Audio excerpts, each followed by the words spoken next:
Welcome to For the Record. I'm Michelle Wright. This morning we continue our focus on some of the big races in Commitment 2024, including the battle in Pennsylvania's 45th Senate District involving Democrat Nick Piscitano, who is currently a state representative, and Republican Jen Dentini. Whoever wins would fill the seat held by State Senator Jim Brewster, who will retire at the end of the year. Let's start by first turning to my sit-down with Piscitano. First of all, let's talk about your experience as a state representative in your district. How has that been and what have you focused on? Yeah, so for the last 3.5 years, I've served in the Pennsylvania House of Representatives. It's a deep honor to be able to serve my community in Harrisburg. And I've really just been focused on serving my constituents, making sure that they have access to the government services they deserve, and fighting for workers and consumer protections and better schools, safe communities, and economic opportunities for everyone in Allegheny County for the last 3.5 years. A lot of our coverage has been focusing recently on U.S. Steel and the sale to Nippon Steel. And a lot of people are going back and forth about that. I know the Mon Valley and a lot of areas in your specific district have dealt with the steel industry and losses with the steel industry. What is your position on the sale of U.S. Steel? So I want to hammer out a deal where the workers are protected, their jobs, their pensions are safe, but we're also making investments into the future so that steelmaking can continue in Allegheny County. We are the steel city. We want to make sure that that industry remains here. And so I've worked with Governor Josh Shapiro and had personal conversations with him. He's had personal conversations with all of the players involved to make sure we can get to a point where the workers are safe, they have a future, but also the plants are also here and being invested in. So sounds like you support the sale. I won't go that far because there are some things that the workers have said are not there yet, but I hope that we can get to a place where everybody can come around the table and make a decision and put together a deal that works for the workers, for their pensions, for their jobs, but also keeps steelmaking here in the future. Let's talk about abortion now, because women's rights and abortion has been such a significant part of this political landscape this year specifically. What is your position now that the decision is back to the states on whether abortion should be legal and any kind of restrictions along those lines? What is your position on that? Yeah, so I believe that this should be decided at the federal level because I believe every American has a fundamental right to access to the health care that they need. Now, overturning Roe v. Wade push that down to the states, which means state legislatures like the one I serve in Harrisburg have to make those decisions. And since I've been in office, I've believed that access to reproductive health care is a fundamental right for all women. And so we're going to protect that. What women do or decisions they need to make should be personal, moral decisions that they make with their doctors and their families. It shouldn't be the government that gets in the way or interferes in any way in those decisions. How significant of a part of your campaign is this issue? I know federally a lot of people are focusing on it. Do you feel that here that's going to be a significant decision for voters to make in your specific race? Yeah, I think it's a fundamental right. And anytime you see fundamental rights, whether that's the right to join a union or the right to vote, come under attack, as access to reproductive health care rights have come under attack, people are going to be focused on that issue. I think that access to reproductive health care is the #1 issue in my district. People want to know where people stand, especially people running for office. And so, if there were attacks on the right to vote or attacks to join a union or other fundamental rights, I think people would believe that is very important, as they do with access to reproductive health care. Let's turn to some business news now. And talking about the Monroeville Convention Center. It was up for sale. It was closed for a short time. So I want to hear your thoughts on what's at stake with the Monroeville Convention Center now that Monroeville owns it and will operate it, as well as Century 3 Mall. Tell me what's been going on with that and any thoughts that you have along those lines. Yeah, during my time in Harrisburg, I've always been focused on trying to grow our economy. New jobs and jobs that are good paying, family sustaining, not just fast food jobs. And so when the Monroeville Convention Center issues started to arise, I worked with my colleagues, Lieutenant Governor Austin Davis, Representative Brandon Markosik, who represents that area, and many other elected officials, the mayor of Monroeville, to see what we could do to make sure that we didn't lose that economic hub. It brings hundreds of millions of dollars to our region every single year, not just to Monroeville, but to Allegheny County writ large. And so we wanted to make sure that that asset remained a vibrant part of our economy. And so we went to work and we had a number of conversations amongst ourselves with the owners of the property, with the governor, with all the major players in order to hammer out a deal where the municipality of Monroeville could take over the convention center, continue to operate, and that's where we got. It's a great example of how elected leaders can roll up their sleeves and actually do good things to protect the communities they serve, and that it was a very positive outcome for the Monroeville Convention Center. Century 3 Mall is a little different. It's being demolished, but what's in store? What can be done for that area? Yeah, Century 3 Mall is also a success story. Since I came into office, we've been working hard to try and move that property forward. We've worked with the district attorney, with the mayor, West Mifflin Council, again with Lieutenant Governor, the governor's office, to try and build a package of things to make that property more economically feasible. And where do we stand right now with that? Yeah, so the owners of the property have been very receptive. They are moving forward with demolishing the building and getting that site ready for redevelopment. We've also passed some brand new tax incentives in Harrisburg in the most recent budget to help the redevelopment of malls like Century 3 Mall. Century 3 Mall is not the only mall that we find in Pennsylvania that we find in those similar circumstances. So we want to help revitalize those areas, put those parcels of land back on the tax rolls, more economic opportunity there for, or we could build homes, we could have hotels, restaurants, stores, all those kinds of things, but we need to be able to help get those places ready for redevelopment. We've also worked on more state money coming back to the area in the near future to make those redevelopment opportunities come to fruition. Finally, I want to ask you about with the new school year approaching, we've covered some online threats. Students are having to learn from home, and it's easier now than it was because we all went through COVID and we learned how to teach students, although that is not ideal to teach them online at home, but it's because of some school violence threats and school violence as well. What do you have in mind to help schools and to keep students safe in this environment? Yeah, so every year that I've been in Harrisburg, we have increased school safety funding in the state budget to make sure that schools have the resources necessary to keep their students safe. That is paramount. You can't go to school and learn if you don't feel safe. And so that is a fundamental requirement of good schools in our region. At the same time, we have created historic investments in public schools across Allegheny County, $61 million alone in new money this year, which will help schools with their curriculum, pay their teachers, provide resources to their students related to mental health, but also keep their students safe in the schools. The state has loose guidelines on how that money has to be spent because we want it to go to education and school safety, but a lot of those decisions are made by the local school boards because they know their school community better than any legislator in Harrisburg could. And so we try to walk the line where we require those schools to spend money on the things that we think are most important, but we don't tell them exactly what they have to spend it on because those local elected officials can make those decisions for what's best in their community.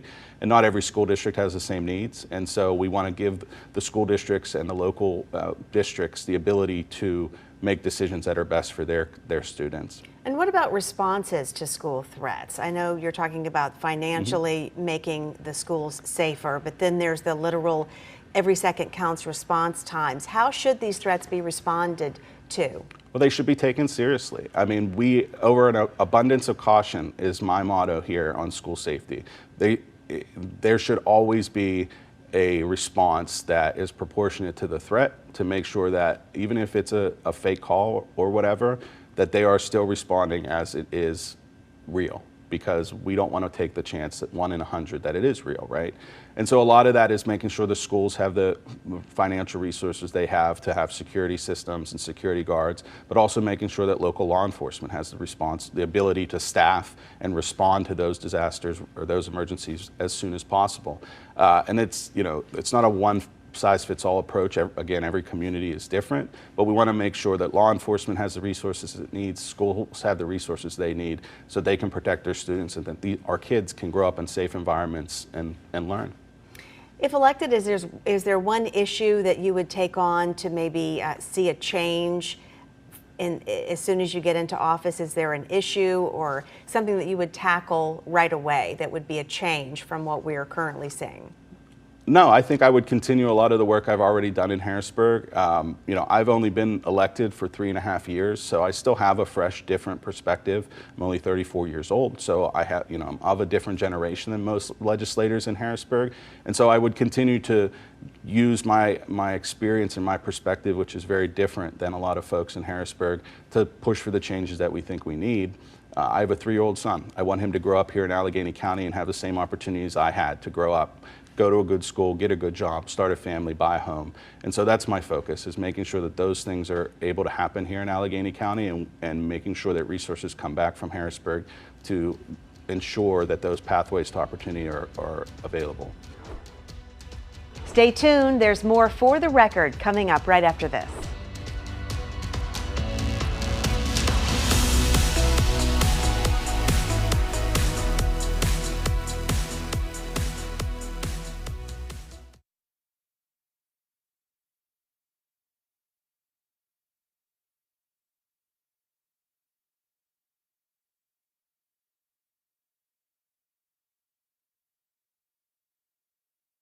Welcome back to For the Record. I'm Michelle Wright. In our last segment, I sat down with Nick Pisitano, the Democrat running for the Senate seat in Pennsylvania's 45th Senate District. And now I speak with his challenger, Republican Jen Dentini. Listen to what she had to say. Right now, we would like to welcome Jen Dentini, running for Pennsylvania Senate seat in District number 45, which includes some of the Mon Valley, but it's a really big district. It is. It is Mon Valley in Allegheny County. Everything's in Allegheny County. And then it's some eastern suburbs, Plum and Monroeville, and then a little bit of the South Hills as well. A little bit of everything. First of all, as people are just getting to know you, why don't you tell us a little bit about yourself and your background? Sure. Well, I am born and raised in Plumboro and still live there raising my family. I am a mom and stepmom to 4 awesome kiddos.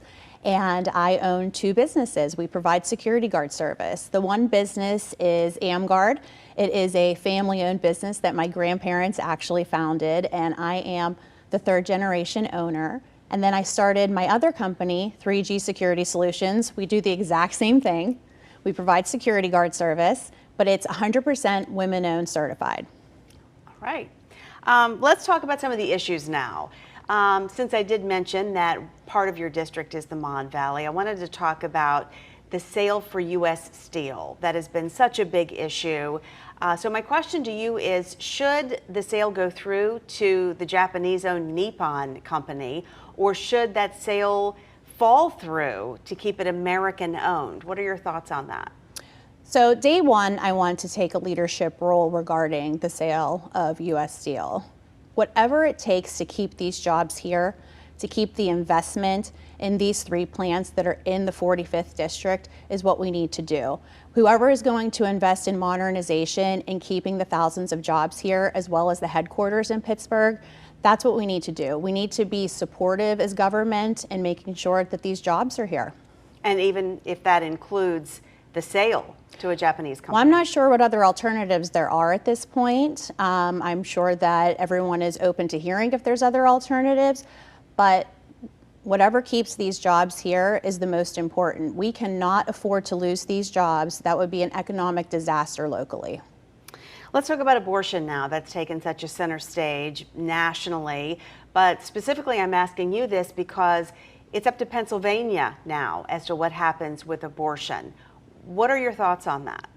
So to be very clear, I have always supported the law that we have in Pennsylvania regarding abortion. It's a long-standing bipartisan law. I personally had a miscarriage a few years ago, and it was a really tough time, and I had to seek medical treatment for that miscarriage. And because of the laws that we have in Pennsylvania, there was no second guessing, and I was able to get that treatment. And I think that because of that, because of those laws, I'm here, and we have a rainbow baby that's here as well. So I think that we need to make sure that women have access to safe medical procedures. Quite different than what so many people in your party are supporting, though. Are you getting any pushback from party leaders regarding that? I'm not. No, I'm not getting any pushback. I think people understand my perspective and being pro-woman, and they understand that it's a very complex issue. And I don't think that the labels do it any justice, and it kind of diminishes just how complex this issue is. And so I'm actually getting a lot of support with the position that I have. Switching gears a little bit, let's talk about the Monroeville Convention Center. That has been in the news so much. It closed down for a while. Now the community owns it. Tell me how important you think that is to the community and what options we have in terms of keeping it open and keeping it vibrant.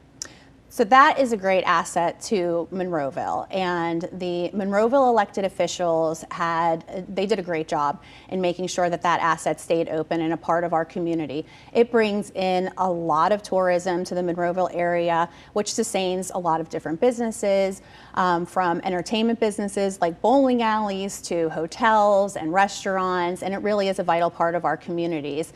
So whatever we can do to keep businesses coming and staying and not have them leaving is what we need to be doing, which is a big part of my campaign and what I'm championing along the campaign trail, is making sure that, you know, we are bringing more investment into our communities. People are coming to our communities. We're not having population loss and job loss, because it's a detriment, and it's something that we've really been struggling in the 45th district. And so whenever I see that kind of government intervention that comes in and works for what's best for our communities, is really nice to see. Very business friendly as well. When you talk about struggling, I have to think about Century 3 Mall, because yes, that did not work out. And so now the question is, what do we do? What do we make the property owners do to develop it for that area? What thoughts do you have about moving that property forward? So it's funny that you mentioned that, because I have personal experience with that property, because I provide security guard service there now because of the issues that they've had there. So we've been providing some security guard services there, and it's taken the district attorney, Steve Zappala, to get the property condemned to allow it to get moving forward in the right direction. And so we owe him a lot of gratitude for getting that project moving. Again, I'm a big believer in investment in our communities, and so we need to be bringing employment opportunities to our district. And so that's how we can help with the job loss that we've had over the last 40 years, as well as our population loss. I'm a big believer in, if you build it, they will come. And I think that there's a lot of great opportunities to use that property for different things. When you talk about providing security, it makes my mind jump to school threats and school security. With your expertise in that field, what can we do to keep our children safe in our schools? So because I provide security guard service, and we provide security guard services in schools as well, I do have some firsthand experience, and it's really great how technology has advanced in regards to the security in our schools. And there are different resources out there that we can have implemented in our schools that, you know, they don't make it seem like you're in a sort of lockdown, as some might refer to it. And so it's friendly to our kids, but they're very effective. Being in the security guard industry, it's all about being a deterrent, and so it's prevention through our presence. We need to make sure that our schools are properly funded, and part of that funding includes security and funding for the resource officers in our schools. So you think more security officers at the school location would be a deterrent? That's what security officers and school resource officers are supposed to be. They're supposed to be a deterrent. And I know that in my son's school that we have a wonderful resource officer, and the children love him, and he is very active and a great component to our schools. And while he is an authority figure and definitely someone that is hired to keep our children safe in school, he comes across as a very friendly man, and is very supportive of our kids. And they're just someone that sort of they light up whenever they see him. So they serve in multiple capacities. How are we going to be able to fund that? Because there are a lot of school buildings to cover. Absolutely. Well, we have a lot of options in Pennsylvania whenever it comes to our school funding, and the biggest, most important thing is that we can work in a bipartisan way and in agreement to make sure that these programs are funded. Lastly, I guess I should ask you to respond to some of the attack ads in the campaign that we're seeing. A lot of commercials are out there, and one is that you there was a time period in your life that you did not pay your taxes. Would you like to respond to that? I would love to. I have paid all of my taxes. I don't have any sort of tax issues. And whenever some of the claims that were made about me, and there was a $100,000 grant to my business, that was a state-funded grant that was used to pay our essential workers that provided additional services to healthcare whenever the pandemic was happening. And so all of that money was taken and divided up to our security officers and gave them additional compensation, which I think is a great thing. Like I said, I pay my taxes and I don't have any unresolved tax issues. So it's, you know, it's just political ads trying to damage someone's character. More lies. So as we wrap things up, I want to ask you if there's anything else that you would like to share with our viewers they should know about you. Well, I'm not doing this because I'm pursuing a political career. I'm doing this for all of us. I am not a part of the political establishment. I think that the status quo has failed our communities, and that's why I've stepped up. I'm just Jen from Plum. I'm just out here trying. I knew if I didn't try, I would regret it for the rest of my life and look back and think, what if I would win? And what kind of positive impact could I make in my communities? And so that's why I'm here. I will be a senator in the majority caucus, which gives us a seat at the table that we haven't had. And so that's great opportunities for everybody in our communities, no matter what your political affiliation, that we can have legislation passed and, you know, we can have different opportunities in the 45th district that we've just never had before. So I think it's really great for everybody. You're watching For the Record. We'll be right back.